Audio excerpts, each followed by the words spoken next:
Let's call him Mark. Mark Ellison. That's not his real name, of course, but it's the name I've chosen to give him. The man I destroyed. I could have called him a lot of things. A liar, a wife-beater, a thug in a button-down shirt. But for now, let's keep it simple. Let's just call him Mark. Mark was a monster in a suit. When I first heard his name, I didn't care.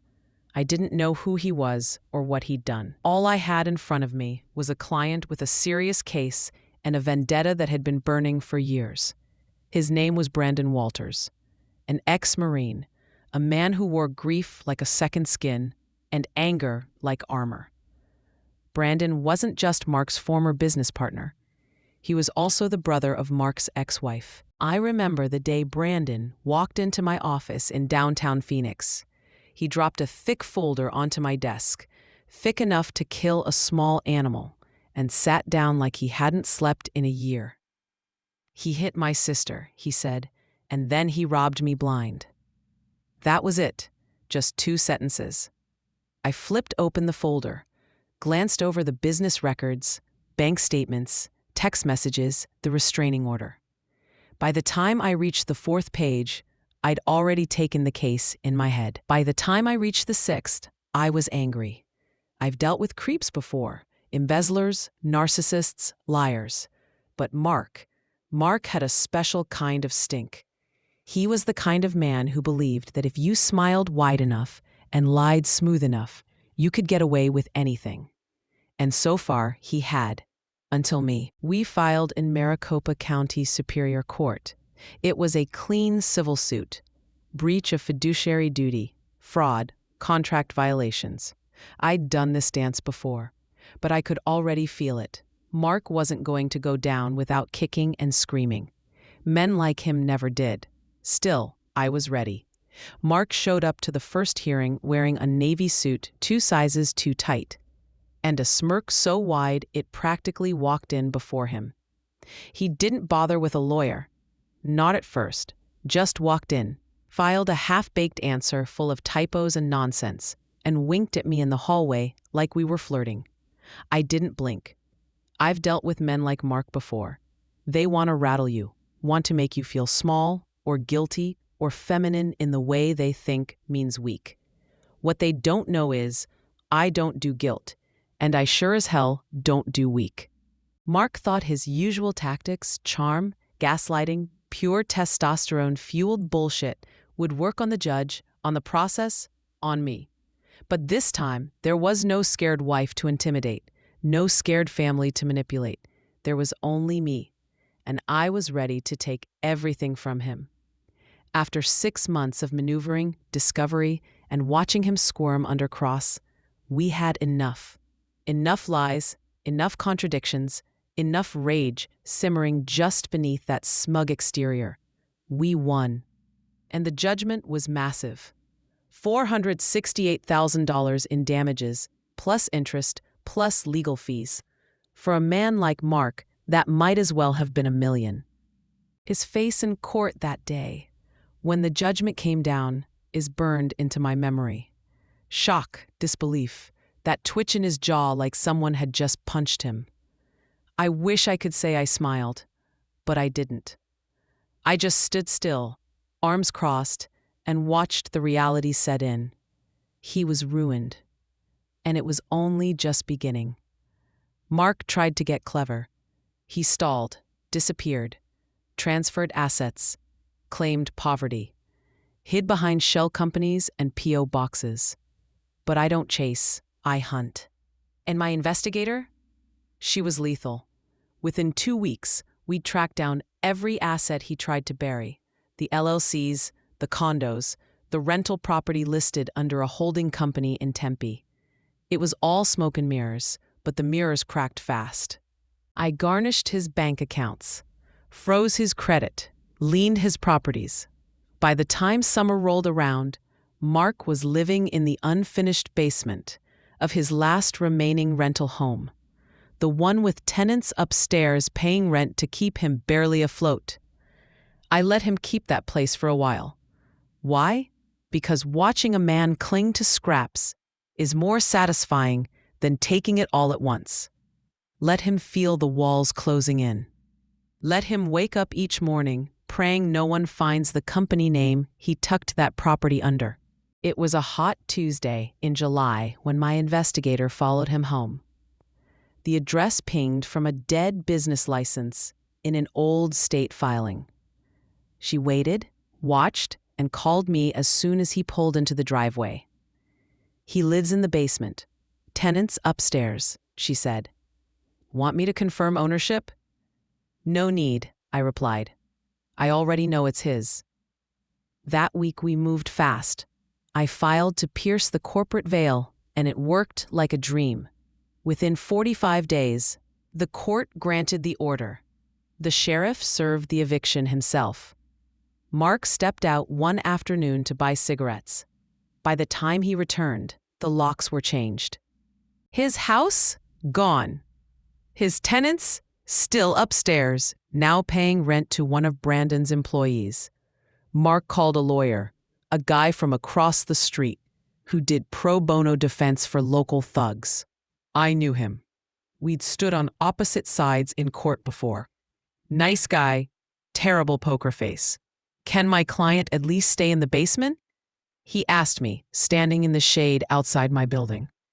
I looked down from my office on the 15th floor. I could see him talking on the phone. His silhouette dark against the heat rising from the parking lot. "Not my decision," I said. "The new owner says no." And just like that, Mark was homeless. But he still had his truck, an ancient Ford F-150, rusted doors and all. He slept in it for weeks. Parked outside 24-hour diners, Walmart lots, the occasional back alley. I let him keep it, not out of kindness, but because even I have a sense of theater. Let the man who beat women and robbed his family rot in his own passenger seat. Until one day, he parked that truck in the wrong place. Mark's last refuge was a truck. Not a new one, not a nice one. An old, fire-breathing Ford F-150 with faded red paint, duct tape holding up one side mirror, and a dent on the tailgate that told stories of rage, stupidity, or both. But for Mark Ellison, the man who once wore $900 suits and drank bourbon like water, it was home. He slept in that truck every night, sweat-soaked and crumpled in the driver's seat, parked wherever wouldn't get him ticketed or towed. He used to be someone. He used to have 5 properties, a media presence, a wife who looked like she walked out of a magazine. Now, he had a truck and a dashboard full of unpaid tickets, and I let him keep it. Call it mercy, call it strategy. Honestly, call it entertainment. Because men like Mark, they never think they can fall that far. Letting them dangle, that's the part they remember. Not the crash, the drop. The tenants call me. The call came just past noon on a Friday. I was reviewing new filings for another case when my assistant, Denise, poked her head in. "Tenant from 48th Street is on the line," she said. "Says it's about your friend." My smile was small, almost reflexive. I picked up the line. "Hi, yeah, this is Marissa in Unit B. That guy, the one who used to own this place, he came back." "Mark Ellison?" "I guess. Big guy, bald, kinda crazy eyes. He pulled his truck across the driveway, blocked both sides and just walked off. Said he'd be back later to reclaim his kingdom." She laughed nervously. "We can't get out." "Did he leave the truck there?" "Oh yeah, it's just sitting." I leaned back in my chair, thinking. The sun outside my window reflected sharply off the buildings downtown. That truck was Mark's last anchor, his last show of control. Now he'd just handed it to me on a silver platter. The trap. Mark had been spiraling. I could feel it. Every blocked call from his burner phones, every desperate email from his lawyer begging for leniency, every half-baked court filing that tried to undo what had already been signed and sealed. And now, blocking someone else's driveway? That wasn't just petty, that was actionable. So I made a call. 2 calls, actually. First was to Gary, an old contact from my criminal defense days. These days, he ran a towing service with a discreet side business, helping lawyers and landlords clean up messes. Mark Ellison, I said. Truck, F-150, parked across a private driveway in Tempe. I want it gone. How fast you want it? Before he comes back. He chuckled. Sent one of the boys already. Second call, to Mark's pro bono lawyer, the same one who begged me to let him stay in the basement. Your client has a problem, I said. He's blocking a private drive. The tenants can't leave. He sighed audibly. Is this really necessary? He's parked illegally. I'm calling in a tow. You don't have the right. He doesn't have the right to terrorize tenants. See how fast a judge backs in this time. He tried to argue. I hung up. By the time sunset painted the city orange, Mark's truck was gone, carefully towed and placed somewhere else, somewhere inconvenient. I wasn't going to impound it. That's too obvious, too reversible. Instead, I had Gary park it somewhere with meaning, directly outside the pro bono lawyer's office building, the same office I could see from mine, 15 floors above. A perfect view. Mark returned later that evening, reportedly furious. According to Marissa, he stood in the driveway, screamed into the sky, and kicked at the gravel until his foot started bleeding. He was forced to walk 5 miles back into town. Broke, humiliated, limping. Poetic, isn't it? The next morning, rage call, 9:07 a.m. My office phone rang. I picked up. Knew the voice before he introduced himself. Why didn't you tell me you had the truck moved outside my office? It was his lawyer. Tight voice, controlled rage. Probably standing right there, staring at the truck from his window. Is that so? I said, sipping coffee. Must have been a mistake. I'll talk to my tow guy. You think this is funny? I think blocking driveways is a criminal offense. Be glad I didn't call the police. He's filing an affidavit today. We're taking it to court. He wants his truck back. Then I suggest he hurry. I walked to the window. There it was, the sun glinting off the faded red hood of Mark's beast, still parked right where I wanted it. I could almost see his lawyer pacing around it. I'll tell you what, I said. Let him take it. I had the tank filled and gave it an oil change. Gratis. There was silence. You're mocking us.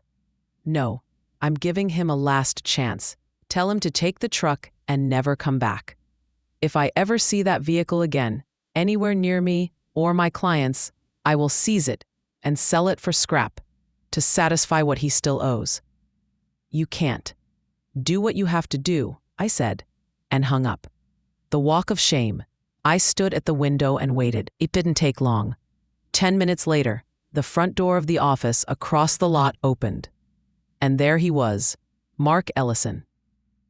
Sunburned, angry, shoulders hunched like a whipped dog. No swagger, no power, no smirk, just a shell. He walked across the parking lot like gravity was heavier on him than anyone else. His jaw clenched, eyes locked on the truck, like he hated it and loved it at the same time. It was the last thing he owned. He got in, sat for a moment, maybe thinking, maybe crying. I couldn't tell. Then the engine sputtered to life, belching smoke as usual. And the truck rolled away like a dying dinosaur limping into the desert. I never saw him again. Mark wasn't the first man I destroyed, and he won't be the last. But he was the only one I watched from above.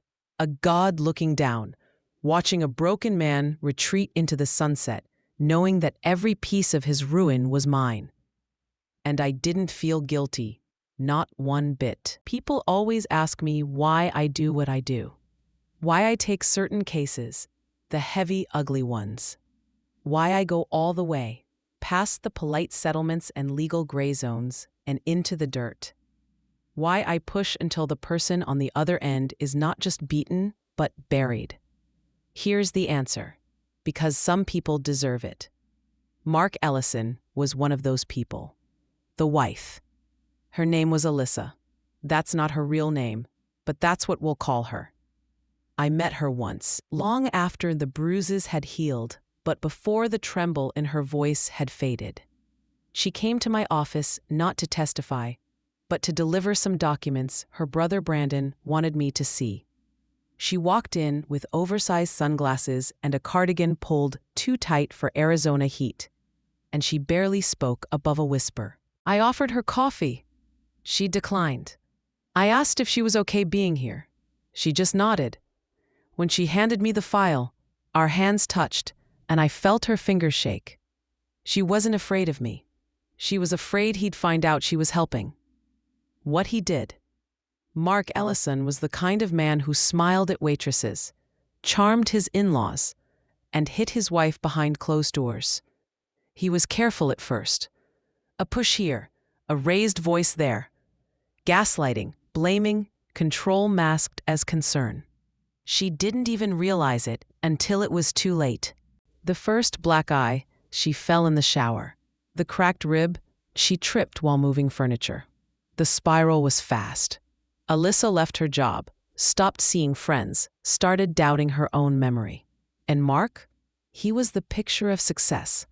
A Phoenix real estate investor with 3 LLCs, a shiny LinkedIn profile, and a smile that didn't quite reach his eyes. The cops were called once, just once. She didn't press charges.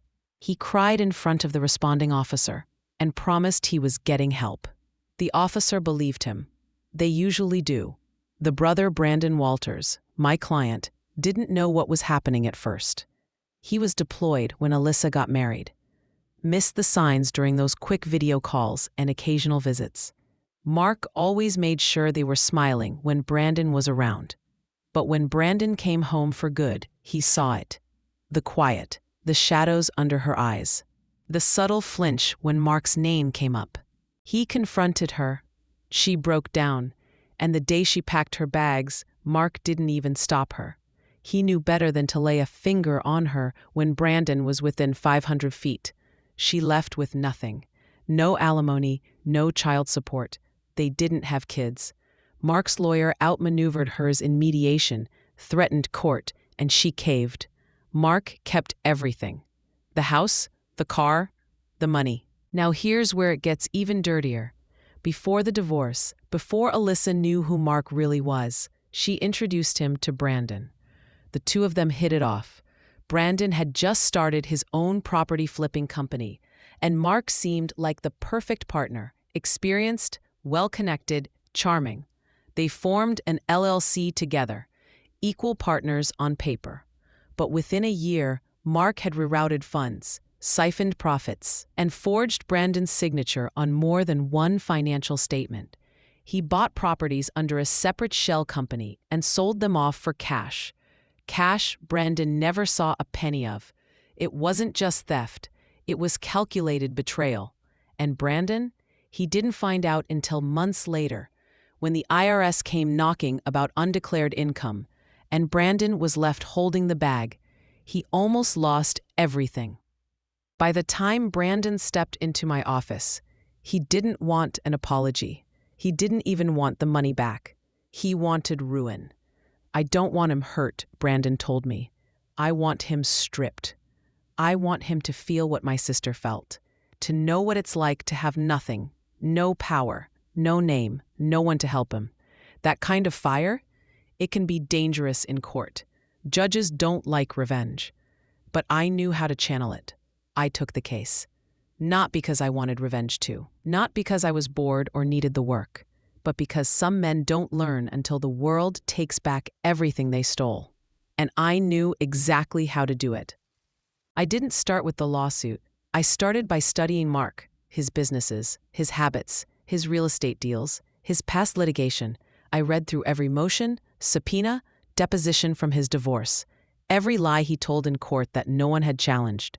He thought he was untouchable, but I had time, I had proof, and I had intent.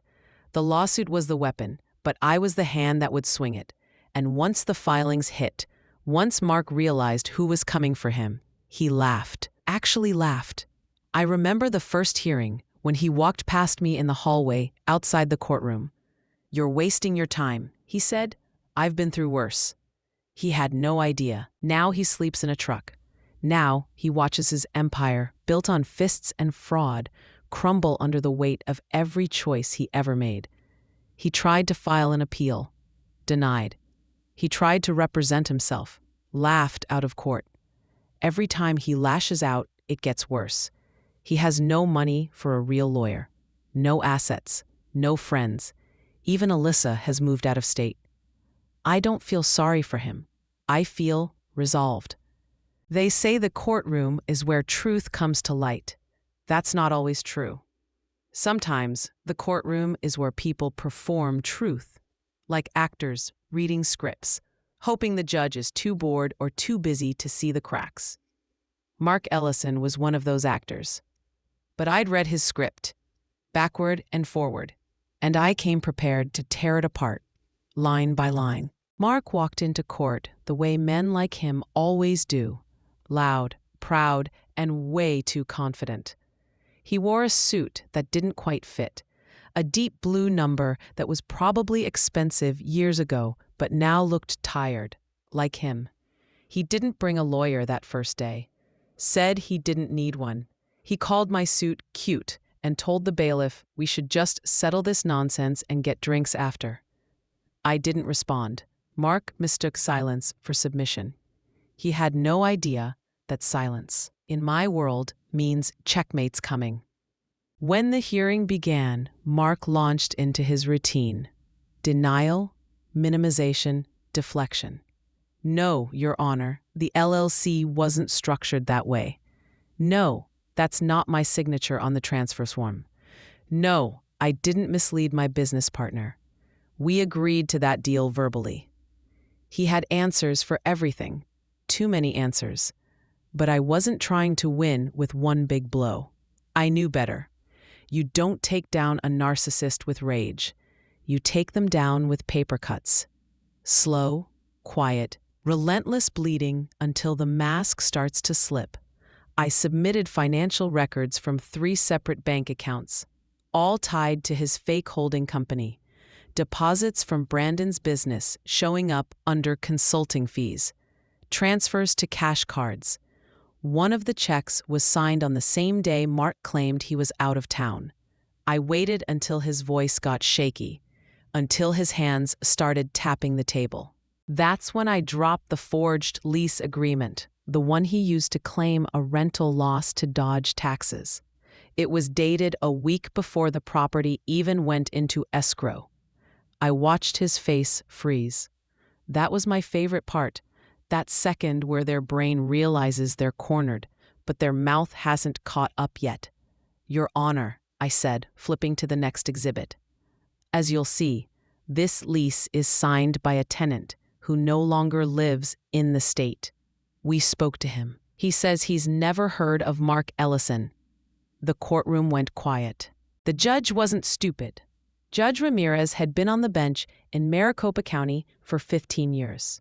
She'd seen every kind of scam artist, con man, and snake oil salesman. And Mark wasn't even good at pretending to be legitimate. Each time he opened his mouth, he gave her another reason to doubt him. At one point, he tried to argue that Brandon had actually stolen from him, that Brandon had misused company funds, and that he was the victim. That's when I pulled out the surprise exhibit, an audio clip from a phone call between Mark and a property manager. The voice was unmistakably his. "Don't worry about Walters. He's just the money guy. I've got full control. He doesn't even check the statements." The judge raised an eyebrow. Mark blinked. His pro bono lawyer, the one he eventually brought in, just dropped his head into his hands. It wasn't dramatic, not like in the movies where someone confesses or yells or gets dragged out in cuffs. It was quieter than that. Mark stopped talking. He sat there, eyes forward, letting his lawyer stumble through objections and weak rebuttals.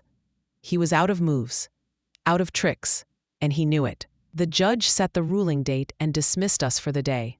As I walked out, Mark stood up and whispered just loud enough for me to hear, You think you've won. I turned to him. Finally. Met his eyes. I haven't even started yet. After the hearing, back in my office, I sat with Brandon and reviewed the hearing transcript. He didn't say much, just nodded, eyes focused on the table. He wasn't the kind of man who celebrated early, but I knew what that silence meant. He'd waited years for justice, and now it was coming. The next day, the ruling came in. Judgment in full.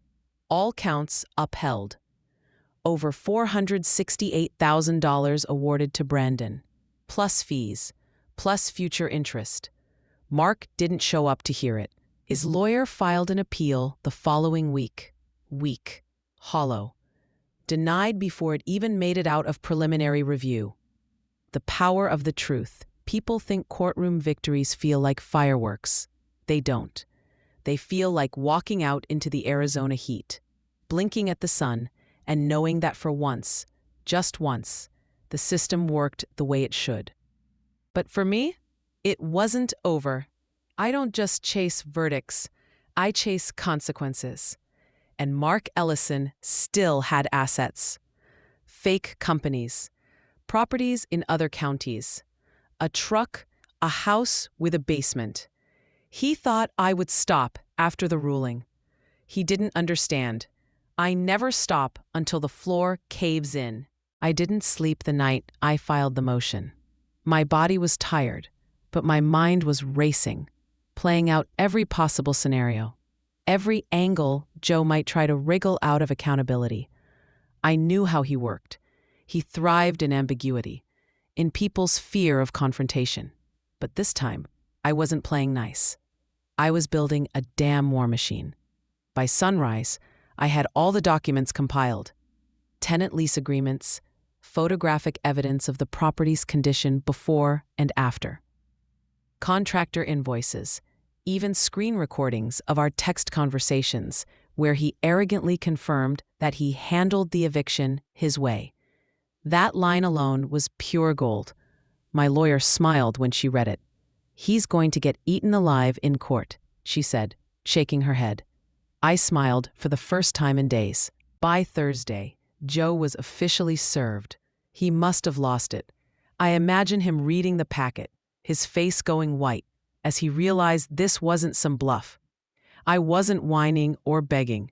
I was suing, and not just for damages, but for punitive action. Fraud, breach of contract, illegal eviction, emotional distress, defamation. The list went on, but I wasn't done.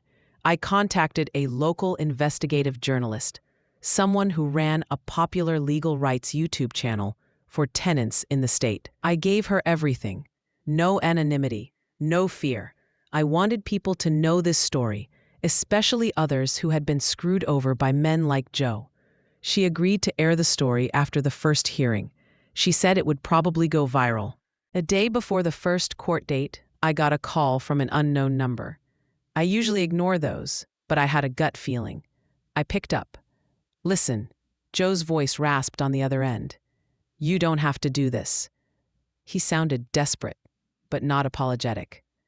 "This is going to ruin my reputation," he continued. "I'll lose clients. I've got deals pending." I let silence hang in the air. He hated silence. He always did. "You think this makes you smart?" he snapped. "You're burning everything down, even your own name. Nobody wants to work with a woman who drags people into court." There it was, the real Joe. Not the man he pretended to be in front of crowds, but the petty, manipulative fraud behind closed doors. "You evicted a tenant illegally," I said calmly. "Then you told everyone I was emotionally unstable and stealing from you. This is the consequence, Joe. You earned it." He cursed and hung up. I walked into that courtroom wearing the exact same power suit I had bought when Joe and I closed our first deal together. A little poetic vengeance, except this time I wasn't his partner. I was his opponent. Joe came in flustered, wearing a sloppy blazer and no tie, flipping through papers he clearly hadn't prepared. His lawyer, someone who looked more like a real estate agent than an attorney, kept whispering in his ear. When the judge called the case, I felt my pulse rise, but my lawyer was flawless. She laid it all out: the breaches contract, the unannounced eviction, the lack of formal procedure, the damage to the tenant's belongings. She even showed the text where Joe bragged about doing it his way. Joe tried to object, tried to paint me as emotionally unbalanced, even accused me of exaggerating the situation for revenge. The judge wasn't buying it. Then came the bombshell. My lawyer presented video footage from the doorbell camera the tenant had installed. Footage that showed Joe and his handyman breaking the lock, entering the unit, and tossing the woman's items into a pickup truck. Game, set, match. After the hearing, I sat in my car and just breathed. My hands were shaking, not from fear, but from adrenaline. I wasn't just surviving, I was winning. That evening, the journalist released the story. She blurred the tenant's face and name, but kept mine visible. The title? Real estate agent exposes ex-partner's illegal eviction scheme. Full court battle coming. Within 24 hours, the video had 87,000 views. People flooded the comments, sharing their own horror stories of landlord abuse. A few even mentioned Joe by name. Someone posted on a local Facebook landlord group, warning about Joe. Someone else claimed they had hired him last year and were now considering suing too. The dominoes were falling, but he wasn't done fighting dirty. Just when I thought I had him pinned, Joe played another card: a lawsuit against me. Defamation, slander, business sabotage. He accused me of malicious intent and said I was using social media to destroy a man's livelihood. I laughed when I got the notice. It was a weak attempt, but I knew it could stall things, maybe even intimidate me. But here's the thing Joe didn't understand. You don't get to weaponize the legal system and expect your opponent to bow out. Not when that opponent is me. I filed a counterclaim the next day. The morning after I dropped that lawsuit on Marcus, something inside me shifted. I didn't wake up with fear or second-guessing. I woke up hungry. Hungry for justice. Hungry to see him squirm in the same way he used to make me squirm every day I walked into that office. For once, I didn't feel powerless. I felt like a damn force of nature. It was quiet outside. Still early. My coffee steamed in my hand as I opened my laptop, pulled up the case number, and started going through the legal documents like they were a roadmap to war. Lawyer Lucy. I hadn't heard from Lucy yet. She said she'd file the paperwork with the court clerk in Phoenix on Monday. And she did. But it was Tuesday now, and I was itching to know if Marcus had received the certified notice. At 10 a.m., my phone buzzed. Lucy's name popped up. Marcus has officially been served, she said. It's on. She sounded calm, but I could hear the edge of excitement in her voice. Like a lioness who just tasted blood. How did he take it? I asked. His assistant answered the door, but he called me 3 minutes later, screaming into the phone, said you were crazy, said he'd countersue, then threatened to report me to the bar. I snorted. Classic Marcus. I told him I welcomed the challenge, Lucy added, cool as ever. Shockwaves at work. By Thursday, the whispers had started. Remember, I still had friends at the firm. Not many, but a few good people who saw the things Marcus used to do. The long stares, the little remarks, the way he'd accidentally brush too close. Kelsey, from marketing, messaged me from her personal phone. Girl, what the hell did you just drop on him? He's been in his office pacing like a lunatic. HR is pretending nothing happened, but everyone's talking about it. That gave me some satisfaction. Marcus, who once loved making me the center of the office gossip, was now the subject of his own scandal. The media leak. It wasn't me who leaked the story to the press. I want to be clear on that. But someone did. A week later, an anonymous tip popped up on a local Phoenix legal blog. The headline read, "Prominent real estate lawyer slapped with $3 million lawsuit over alleged retaliation and sexual harassment." They didn't mention my name, but they didn't have to. The internet started connecting the dots. Comments started flooding in. Former clients. A few past interns. even anonymous messages saying, "I know exactly what you mean. I left that office in tears every day too." It wasn't just me. I wasn't alone. That's what shook me the most. Marcus strikes back. And then came the retaliation. I knew he wouldn't sit quietly.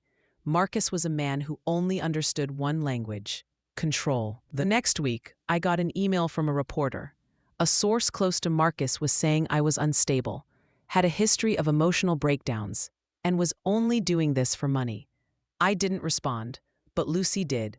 She sent a cease and desist to the local press, warning them about defamation, and that retaliation was now part of our claim. That quieted things down, for now, but Marcus had another move up his sleeve. That weekend, my old neighbor from the apartment I used to live in called me. "Hey, someone came by asking about you," she said. Said he was working on a legal case. Wanted to know if you ever yelled at boyfriends or threw stuff around. Super weird. Marcus was trying to dig dirt. He wanted something, anything, that would paint me as volatile or crazy. I wasn't surprised, but it still made my stomach drop. Lucy told me to stay calm, and that this behavior would only strengthen our case. It showed desperation, fear. You scared him, Jenna. Men like Marcus only dig when they feel the walls closing in, and they were closing in.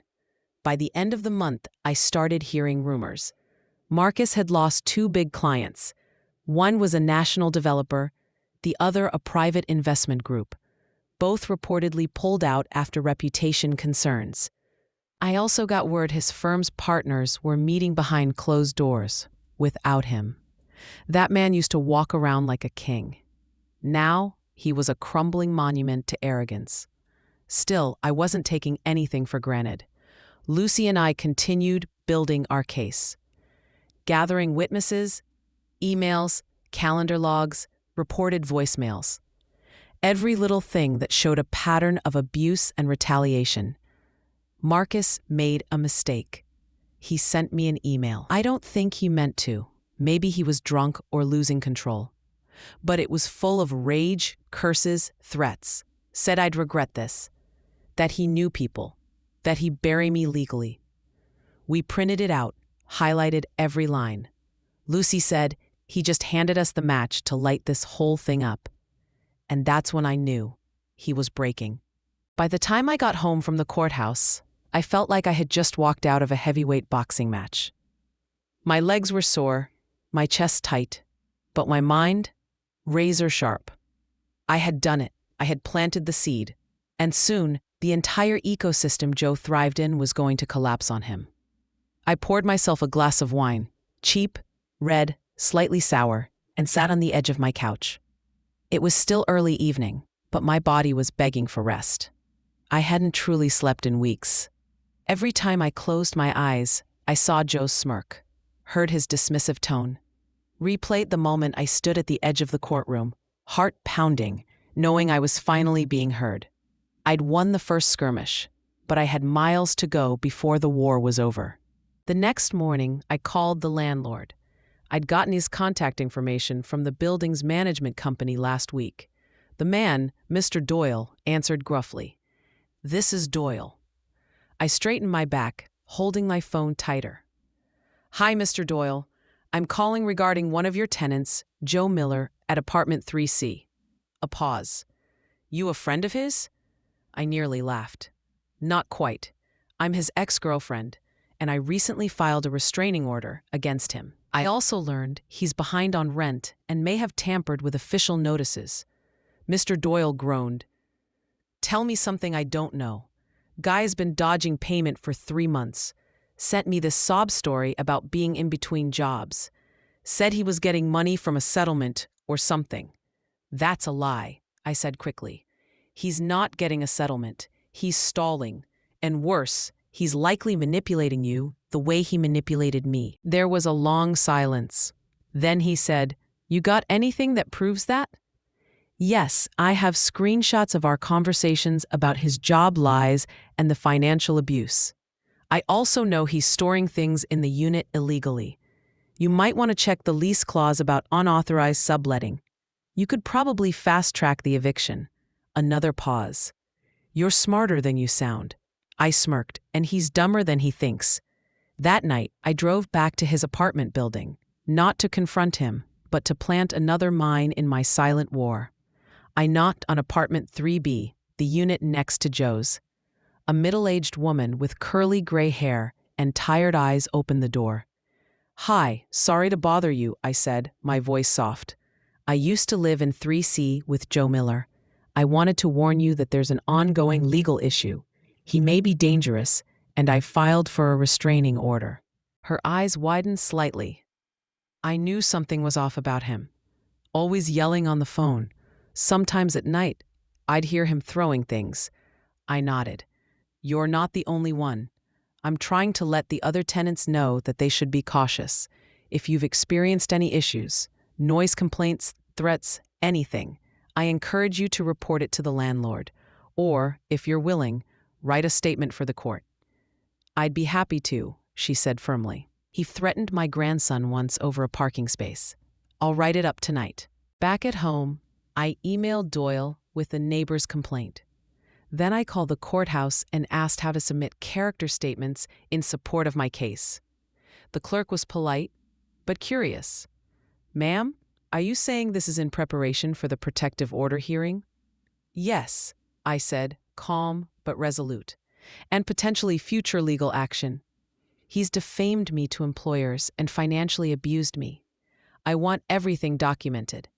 "Understood. You can fax or email the supporting evidence to the clerk's office. Include your case number." Done and done. The moment I hung up, I started compiling a folder. Screenshots, voicemails, DMs, my therapist's notes, with her written permission.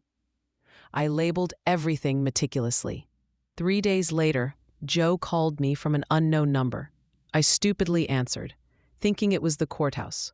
"Hello?" His voice came through the line, lower than usual. "What the hell are you doing, Jenna?" My stomach tightened.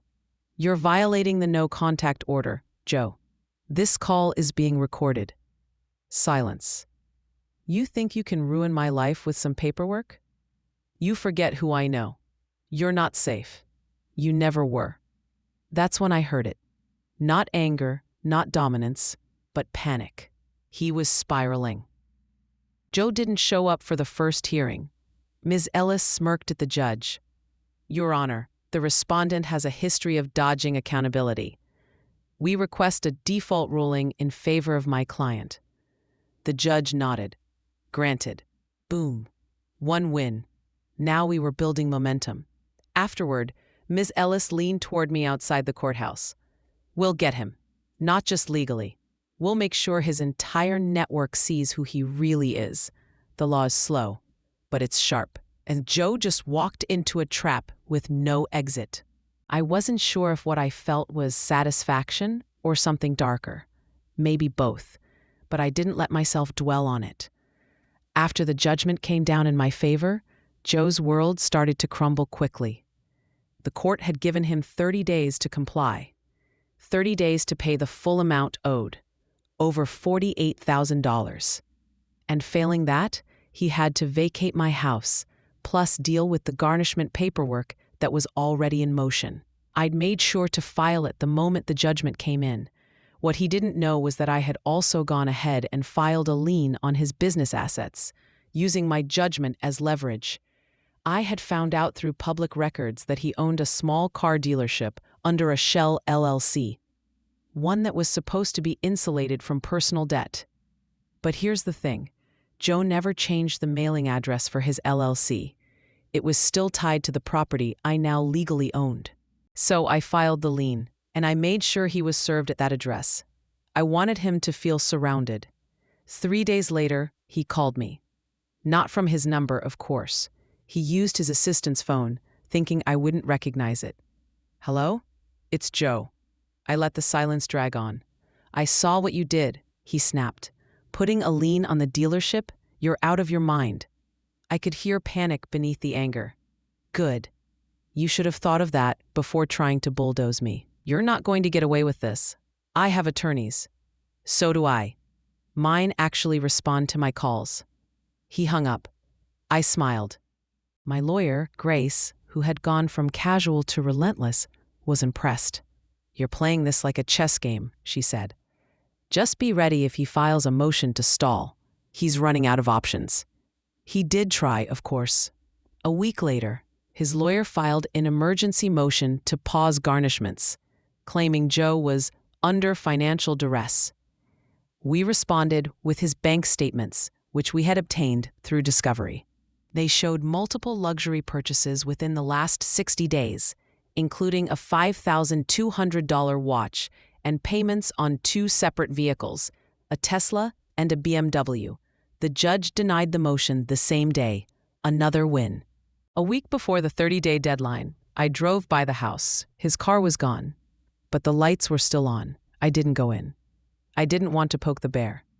But something told me he wasn't packing. Sure enough, on day 30, he was still there. I had already arranged for the sheriff's office to assist in the eviction, just in case. In my state, you can file a writ of possession immediately after the deadline. And that's exactly what I did. We scheduled the eviction for 3 days later. And then I received a voicemail. It was from his assistant, the same one whose phone he had used earlier. "Hi, this is Natalie. I work with Joe. Look, I probably shouldn't be calling you, but I think you should know something. He's planning to trash the house before you get there. He's already started moving tools in. I saw paint cans, like black paint, weird stuff. I don't want to be involved, but I thought you should know. Sorry. I called Grace. Can we get in sooner? We'd need to escalate. But if we have credible evidence of intended property damage, I have a voicemail. Send it. I'll file an emergency motion." We filed it that night. The judge approved the early intervention, citing credible risk of significant property damage. The sheriff moved the eviction up by 48 hours. I barely slept. The morning of the eviction, I arrived with the deputy and a locksmith. Joe was still inside. He opened the door in a t-shirt, looking like he hadn't slept. There were paint stains on his hands. The inside smelled like a hardware store had exploded. "What the hell is this?" he said when he saw the deputy. "You were notified," the officer replied. "We have legal authority to remove you and secure the property. You have 15 minutes to grab personal items. After that, you'll need to make arrangements through official channels." Joe glared at me. "You really think you won?" I didn't respond. I just looked at the paint cans by the front door. He knew I knew. He walked out with a duffel bag, his shoulders slumped. That arrogant energy, gone. The house was a wreck. Not completely destroyed, but he had started painting over walls. Big, messy strokes of black and red. Broken glass in the kitchen sink. Burn marks on the carpet near the fireplace. It looked like he was trying to fake some kind of electrical damage. It would cost me a few grand to clean up. But I had already won that amount in the judgment, and I knew how to file supplemental claims for post-judgment damage. Grace was already preparing them. That night, I sat in the empty living room, alone. No furniture, no sound. Just the hum of the refrigerator and the chirp of victory.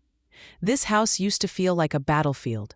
Now, it was a symbol of power reclaimed. I walked to the kitchen and stood at the sink, hands resting on the cool marble. I was done playing defense. Joe had tried to destroy me with paperwork, debt, manipulation. I had used the same tools, smarter, sharper, and with no apology. And I wasn't done yet, because next, I was coming for his business. I never believed in karma, not until I saw it unfold on a Wednesday morning, under the glow of a courtroom's harsh lights. I sat beside Eleanor, my attorney, in the crowded courtroom as Joe strutted in with his new lawyer, some slick-haired, overconfident jerk who probably thought he was starring in a Netflix courtroom drama. Joe didn't even glance in my direction. His arrogance hadn't dipped one bit. This wasn't a criminal case, not yet anyway.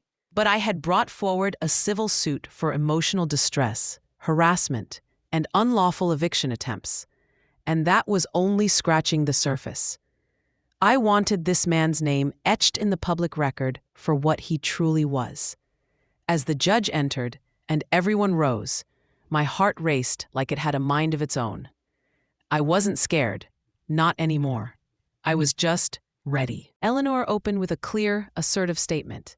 Your Honor, my client has endured months of psychological manipulation, deceit, and calculated harassment from the defendant, Joseph Brenner, who used his power as a landlord to financially and emotionally torture her. Every eye in the courtroom was on us. Joe scoffed, loud enough for the judge to raise an eyebrow. His lawyer jumped in, claiming this was all an exaggerated story, a desperate act of revenge after a breakup. They were never in a relationship, I said loudly. He lied to me about being divorced, about everything. He preyed on my vulnerability when I moved here alone for work. The judge let me speak, and so I told my story, not just as a victim, but as someone who fought back. I laid out the timeline, from the sweet manipulation to the cruel eviction attempts, the false notices, the intimidation tactics. I even read out some of Joe's own text messages, which Eleanor had printed on poster boards, large and bold for everyone to read. One message in particular silenced the entire room. You'll regret crossing me. I always get what I want. The judge leaned back in his chair and looked at Joe. Mr. Brenner, is this your message? Joe mumbled something about context, but it didn't matter, because the courtroom wasn't just hearing my side now. They were seeing his true face, the one he hid behind those designer suits and real estate jargon. I looked over and saw someone recording the proceedings with a phone. A local journalist, I later learned. Joe had always worried about his public image. Now that image was crumbling, live and in color. After hours of testimony, Eleanor pulled the final trigger. She introduced 3 other women who had come forward after hearing whispers about Joe's previous behavior. They weren't ready for lawsuits, not yet, but they had given sworn statements.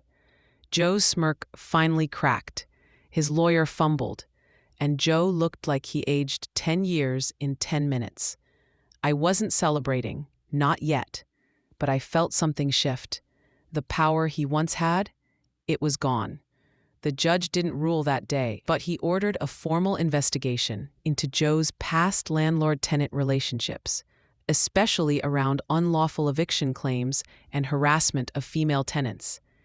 He also placed a temporary injunction preventing Joe from issuing any new eviction notices, touching my property, or contacting me in any way.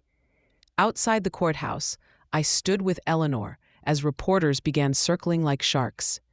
Do you have a statement? Will criminal charges be next? Is it true he impersonated a legal officer? Eleanor advised me not to say much, but I looked straight into the camera and said one line: You can't silence women anymore. Not with money, not with threats. That soundbite would later go viral. I didn't ask for fame. I didn't want it. But that day, I realized something. I wasn't just fighting for myself anymore. The first crack in Joe's empire wasn't a courtroom verdict. It was a tweet. Some local journalist, the one who had recorded my testimony, posted a clip of my final line. You can't silence women anymore. Not with money, not with threats. Within hours, it spread. By morning, the clip had over 2 million views. Hashtags like Justice for Tenants and hashtag Landlord Predator trended in our city. Then across the state. Then on national Twitter or X, whatever.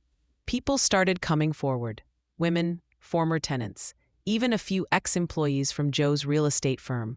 One girl posted a TikTok with a screenshot of her own eviction notice, same font, same threatening wording, that she received after refusing to go out for drinks with Joe.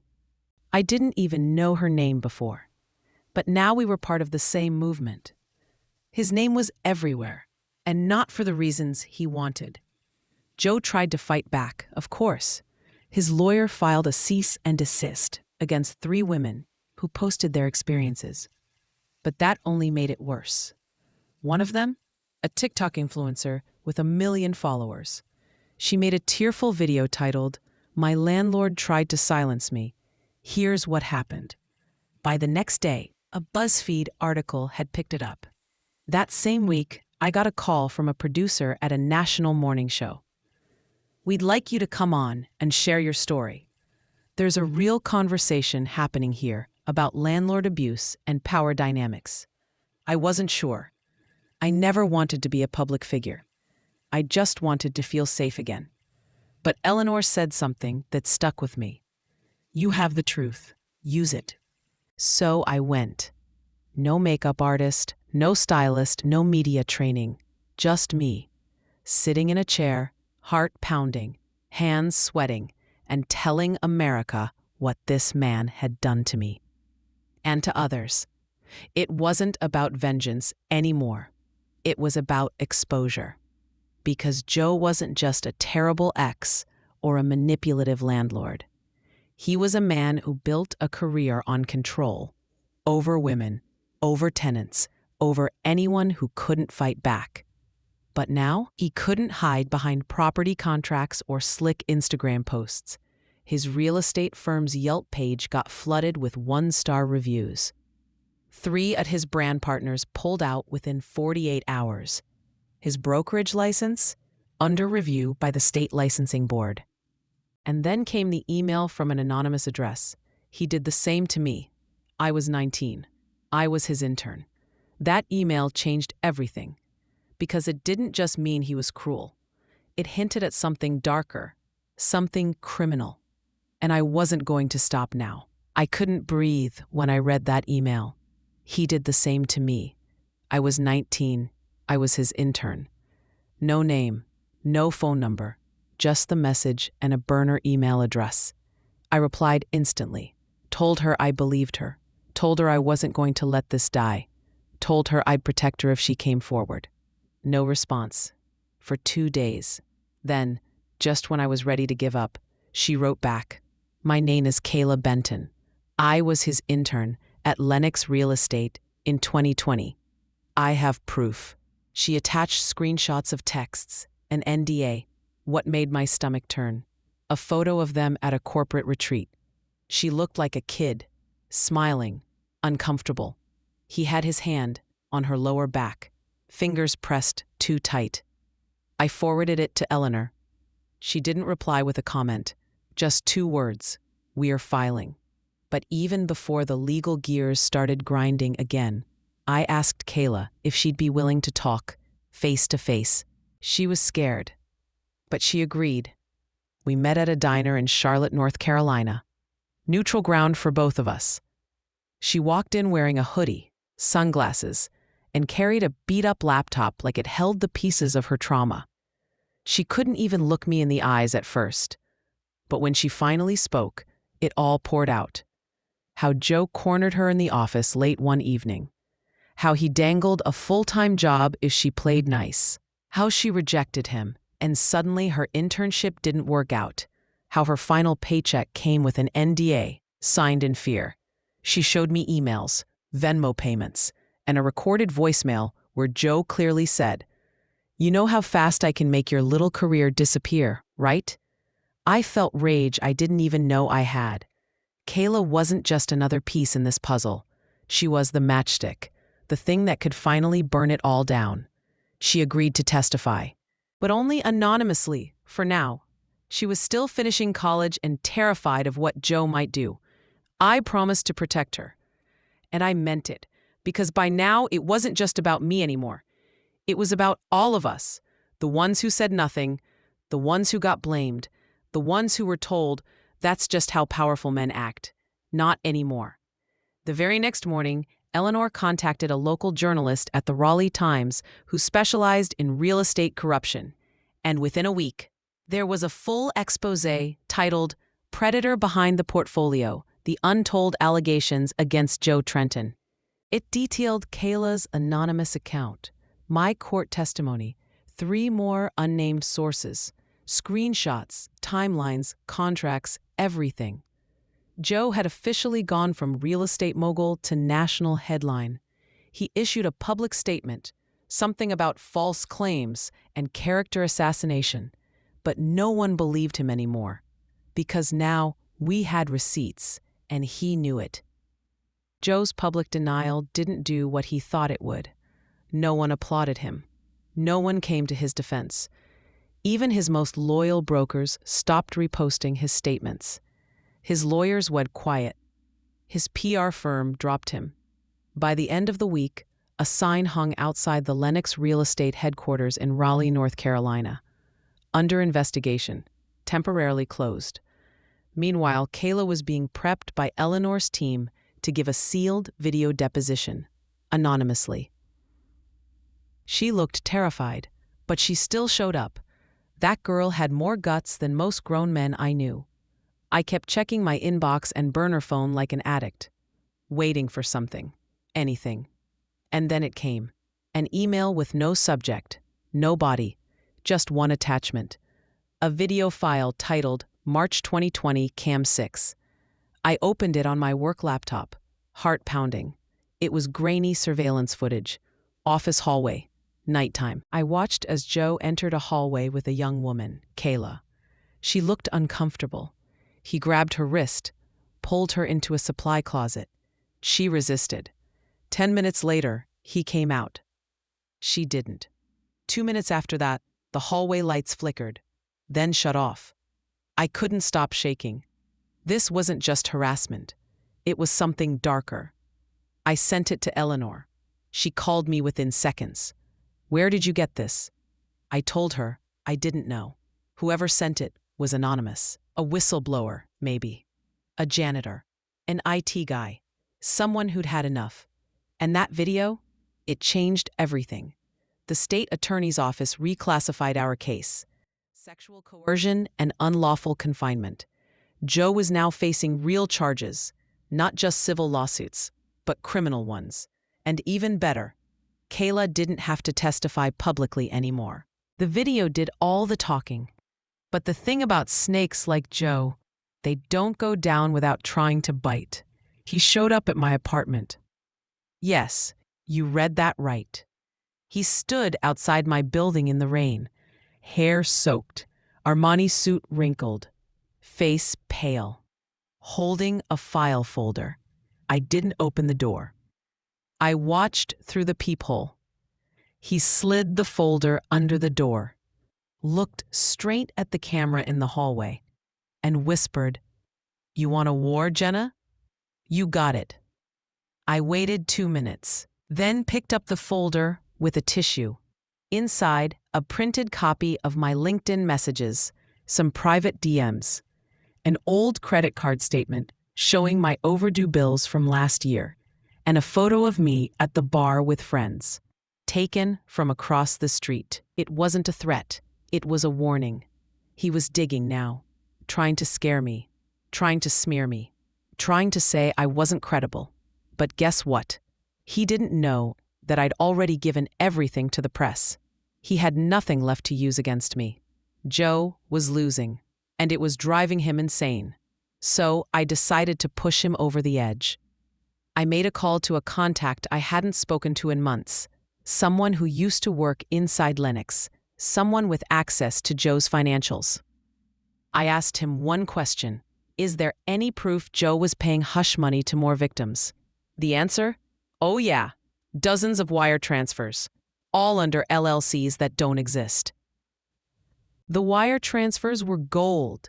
Joe had been paying off Silence through fake LLCs registered under names like JMS Consulting and Loyal Partners Group. All paper trails, all digital, all traceable. I forwarded everything to Eleanor. By the next morning, the IRS was involved. Joe wasn't just a predator anymore. Now he was a tax fraud too. That's when the media turned completely. CNN, Bloomberg, local North Carolina news, even a viral TikTok creator picked up the story, calling him the sleazy shark of Raleigh. I watched the downfall unfold like a Netflix docuseries, only it was real life, my life. Joe's face plastered across every feed, every channel. His voice recordings surfaced next, Ones where he threatened ex-employees in closed meetings. Someone leaked those. Not me, but I wasn't complaining. His reputation wasn't just damaged, it was dead. The best part? He was finally arrested. March 3rd, 5:26 a.m. The FBI raided his lake house. They found burner phones, flash drives, envelopes of cash, and something worse. Signed NDAs with payout records attached, victims' initials, payment amounts, timeline notes. The moment his face showed up in handcuffs on the morning news, I let myself cry. Not because I felt sorry for him, because I had finally won. But I couldn't stop there. I had one more thing to do. I scheduled a meeting with Lennox's board of directors. They were already trying to rebrand, change the company name, distance themselves from Joe. I didn't go to that meeting alone. I brought Kayla. I brought 2 more women Joe hurt. One of them had never spoken to anyone before. I walked into that boardroom and told them, "You let this man operate under your roof for years. You either clean house or we'll bury your whole building." They agreed to pay every survivor a full financial settlement, fund a nonprofit in North Carolina for workplace harassment victims under Kayla's name, publicly acknowledge their failure, and commit to rebuilding transparently. They called it a reset. I called it justice. Later that week, I got a message from an unknown number. No threats, no folder of dirt. Just a photo. Joe, orange jumpsuit, in a holding cell. Caption, "We'll take it from here." I never found out who sent it. Maybe a cop, maybe someone inside the system who had been watching this unfold. But I smiled, and I let go. Not of the pain, that stays with you, but of the fear, the silence, the guilt. Because now, when I look in the mirror, I don't just see Jenna Walker from Charlotte, North Carolina. I see a woman who burned an empire down and didn't flinch. 6 months later, I live in Savannah, Georgia now. Different state, different skyline, same coffee addiction. I run a small consultancy now, mostly helping women leave toxic work environments, rebuild their resumes, and sometimes dismantle corporations with rotten cores. You'd be surprised how many Joes are out there. Kayla runs the nonprofit in Raleigh. She's thriving, glowing even.